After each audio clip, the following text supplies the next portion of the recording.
Now we move back onto the piano, and the next 5 pieces all have to do with intervals that are particular to 20th century music. Piece number 2 has to do with the second, and we have 2 types of seconds. The first one is played by the right hand. It's a major second between F sharp and G sharp, also sometimes called a tone or a whole step. And then the left hand comes in with the other type of second, the minor second, this one between C sharp and D. It's much more dissonant than the major second. This is also sometimes called a semitone or a half step. If you take this major second and you flip it upside down, that means you take the top note and you move it down an octave, you actually get a 7th. And when we take that and move the whole thing down an octave to there, we get the next note of the piece. And so that's why that note sounds like it fits with everything else. Seconds sound a little bit playful and mysterious, and that's why this is called Puddles. The third piece is called Early Summer, and it's about fourths. If you take a fourth like this and another fourth on top, you get a very interesting sound that's particular to the 20th century. And when I move it up like this, I just take the same shape and I get fourths, also called quartal harmony. And this process, by the way, is called planing, when you just take one shape and move it up and down. That's what the right hand does. The left hand plays fourths, but as part of a melody. So you start here on the G, and then it's up to the C, and down to the G, goes a fourth away, then you have to shift position and down to the D.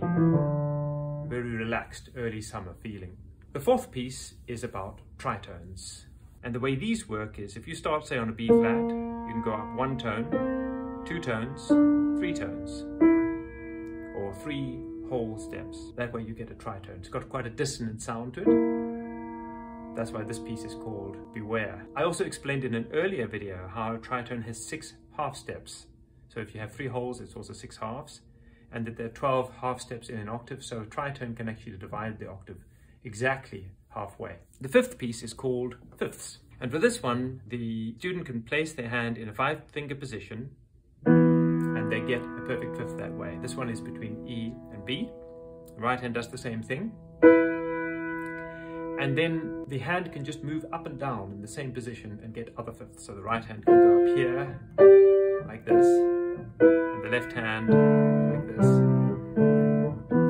And when they do that at the same time, they are moving in contrary motion, like a king and a queen dancing together.